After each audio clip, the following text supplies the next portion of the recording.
सो hey everyone, आज का जो सवाल है, एक बच्चे ने पूछा था कि क्या सर हम एमएससी के बाद डायरेक्टली असिस्टेंट प्रोफेसर बन सकते हैं।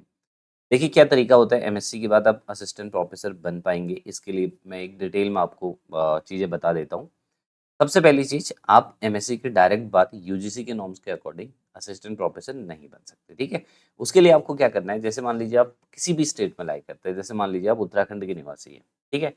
तो आप असिस्टेंट प्रोफेसर बनना चाह रहे हैं, मैं 2 चीज़ें बता रहा हूँ, या तो आप प्राइवेट कॉलेज के बारे में बात कर रहे हैं या गवर्नमेंट कॉलेज के बारे में, दोनों में सेम नॉर्म्स चलते हैं, ठीक है? सबसे पहली चीज़, आपकी जो एमएससी है यानी कि मास्टर प्रोग्राम है, उसमें कम से कम कितने परसेंट होने चाहिए? 55% या उससे ज़्यादा होना चाहिए, ठीक है? दूसरी बात, अगर आप स्टेट के बारे में बात करें पर्टिकुलरली, तो आपके पास या तो नेट की डिग्री होनी चाहिए, आपने नेट क्वालिफाई होना चाहिए आपका, ठीक है? या आपने चाहे वो यूजीसी का नेट हो, चाहे वो सीएसआईआर का नेट हो, या आपने पीएचडी अपनी कंप्लीट की हो, ठीक है? दूसरी चीज़।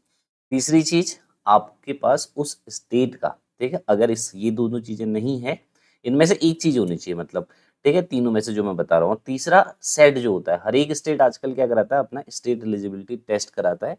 तो अगर आपके पास या तो सेट है, या नेट है, या गेट है, या सॉरी पीएचडी है।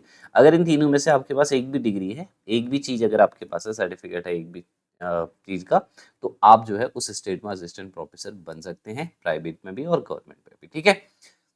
इस इतनी बात समझ में आ गई, तो एमएससी के बाद डायरेक्ट नहीं बन पाएँगे, तो सबसे ईज़ी तरीका होता है कि आप एमएससी के बाद, अगर कोई बच्चा चाहता है कि वो असिस्टेंट प्रोफेसर बने, पीएचडी ना करे 5 साल, ठीक है? अपना जो टीचिंग है, उसको पक्का पता है कि मुझे टीचिंग में ही अपना करियर आगे बढ़ाना है।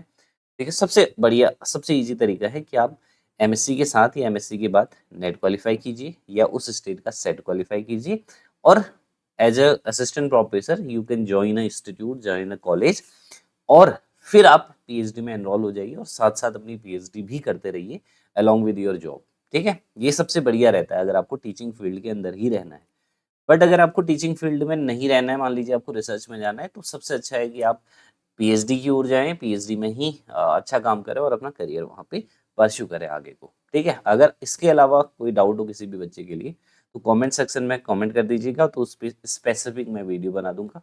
जो भी आपका डाउट है, ठीक है? एजुकेशन से रिलेटेड, अपने करियर काउंसलिंग से रिलेटेड, तो you can ask to me directly, और फिजिकल एकेडमी का ऐप आप डाउनलोड कर सकते हैं, वहाँ पे आपको वेरियस कोर्सेज़ अवेलेबल है। Thank you everyone, have a nice